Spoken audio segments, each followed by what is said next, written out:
One of the most important lessons we can teach children is to ready them for the real world, and that is how to manage their money. But what's the best way to involve kids in the family finances, and how soon do you start? David Sharpe from Globe Financial Planning is here to give us some expert advice on where to begin. Sharpie, when should we introduce children to money management? Monica, look, I wouldn't say it's, it can never be too young, but certainly once they get to kindy or pre-primary, you can start at least introducing some basic money concepts. Now, of course, it has to be age relevant. You don't want to be having an in-depth conversation with a 4-year-old around franking credits, but it can be as simple as maybe when you go to the shop, the supermarket, or buying a coffee, use cash. Give them a $10 or $20 note so they can hand that money over and collect the change. If they're old enough, they can count that change back to you.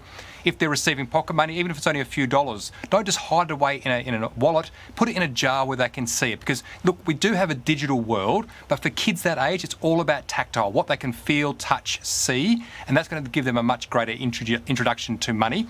A tip I really love for primary school age kids is maybe on school holidays, give them some money at the start of the holidays and make them budget that 2-week period. If they want to blow it all on lollies on day 1 and 2, well, they're going to miss out for the remaining period as well. They sure will. They'll learn the hard way if they do that. Indeed. That's a good ways to start for littlies, but what about older kids? How do we teach them, or do we just assume that they should have learnt money management by then? No, well, look, when they get to high school, it's a really interesting age in a high school for kids, because for a lot of them, they're going to start getting their first job, so they're going to get an introduction to things like bank accounts, taxes, maybe even superannuation. And look, you can't deny we're in a digital world, so get them connected to their money. Set up an app that's connected to their super. They'll be able to see contributions going in, a bank account. If they're getting birthday and Christmas money, get them to take the cash down to the bank and bank that money in, and get them to start spending that money on some of their own luxuries. So if there's anyone out there with teenage kids, you'll know they love downloading apps or in-app purchases.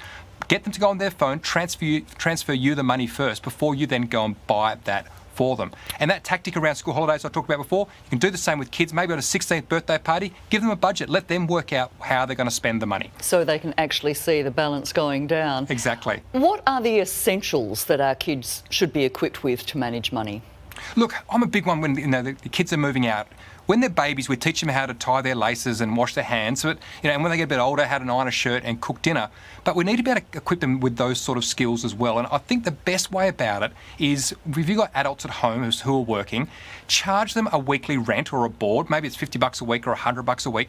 But then also get them to start paying a percentage of the usage of the bill. So maybe the power bill comes in for $400. Get them to contribute 10 or 15% to it, because you'll get to see their behaviours change. They'll start turning lights off, because when they move out, that's exactly what they're going to have. Now, I get a lot of pushback from parents saying, I couldn't possibly charge my kids money to stay under my roof. Well, put it aside in a bank account, and maybe later in life when they're buying a house or a car or having kids, give the money back to them. I can tell you they'll appreciate it far more at 28 or 29 than they will at 17 or 18. We'll have to leave it there for today, Sharpie. Thanks for your time. Thanks, Monica.